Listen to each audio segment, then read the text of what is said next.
Impressive. I always like to start off with like the beginning, like the origin story and like kind of how you got started. I guess to start off, you did grow up here in Vancouver, is that right? Yeah. Talk about that.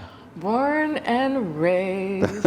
My parents are from Nigeria, and so they came here in the 90s, and they didn't actually meet each other till they got here. Really? Yeah, which I think is like really cool. And I have five siblings, and we grew up in Coquitlam, which is suburbs of Vancouver, I guess. And yeah, my dad was always playing music in the car. He'd play a lot of like traditional Nigerian artists. Right, yeah. And I didn't understand what they were singing about. And the way the traditional Nigerian music works is like there's no like verse, chorus, bridge. Like it's just like 30 minutes of them just keep singing and like very, very rhythm based. And so I remember hearing it and like not being super like excited about it all the time, but I think I've grown to appreciate that because my dad has just a huge love of music, and I think that's where my love of music came from. Kind of translated over to you. Yeah. Who are do you know like the names of some of those artists that he would listen to at all? Or? Yeah. Okay. And I've grown to love them now. So like this is I'm saying their names and I'm like I have appreciation and respect and love for them. Yeah. But yeah, there's King Sunny Ade, who's like I really love his stuff. He plays guitar, which is really cool. I remember asking my dad, I was like, do you think I'm a good guitar player? And he was like, you're not as good as King Sunny Ade, but like, you're aight. I'm dead. But I love his stuff. And then my dad's favorite artist is probably this guy named Barista, who passed away, unfortunately, but definitely like a huge pioneer within like traditional Nigerian music genre. Definitely. Yeah. I'm sure they like laid the groundwork for artists like Wizkid, Burna, like all those guys that are out now. Absolutely. Yeah. That's neat. So like what made you move towards music and like maybe not down another path maybe that could have been carved for you? Yeah. So I was 9 years old and I was scrolling on my parents' computer as a 9-year-old kid does.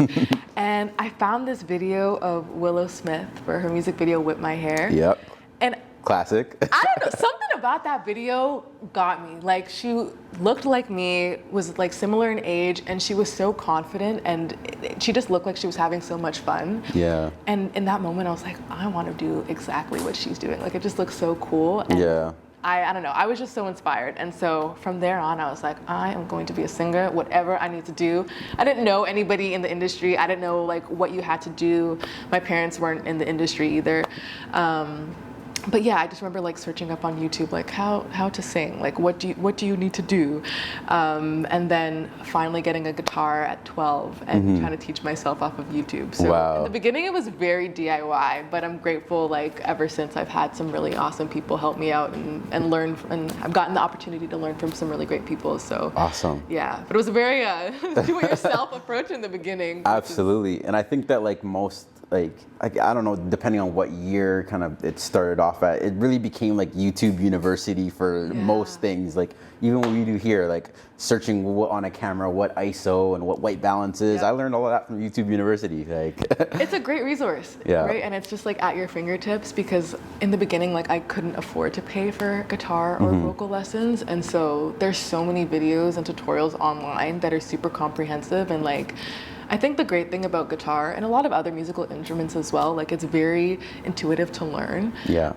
And so it's not a huge leap like trying to find some YouTube video and teaching you how to do a certain skill or whatever. So yeah, it's really cool that we live in a time where like you're able to learn stuff on your own. Yeah. And if you don't have the money to do something, the door isn't shut immediately. There's other pathways, which is so great. So. Yeah. When you were younger, were you part of any type of like, whether it be like choirs or anything of that sorts that maybe honed in like your vocal abilities, or did that just kind of come naturally to you? No.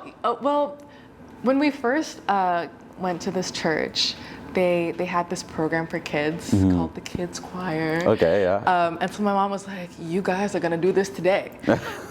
So we did that for all throughout elementary school. And I think that was really fun, just getting to sing with other people, and we did like baby harmonies, but like it was just such a great experience. So I think honestly, like having having the experience of like singing in the church was like super helpful. Yeah. And then obviously school had choir, which I was always like, sign me up. I am there. There you go. So yeah, I would say like the choir at church and school was definitely super helpful in terms of just like getting that first bit of formal music education. Yeah.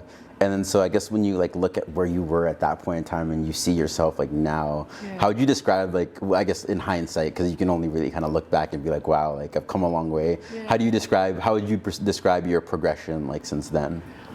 Ooh, that's such a good question. Wow, I've never even thought of that before. I would say like I've just become more curious and always just trying to learn and grow, and the growth has never stopped. And like since being in the kids choir at school or at church, like I started working with this teacher in Toronto who's been amazing and has taught me so much. But then also too, just like I feel like the music that I listen to has matured as well, and listening to like Brandy and Whitney and just like Etta James, like all of these like incredible singers, and you're just like, how are they doing this? Like, whoa, there's so much more to like the voice than just like what I initially thought of. And so I don't know, I would just say like the progression has just been more curiosity and just like continuing to elevate and trying to get better every single For sure.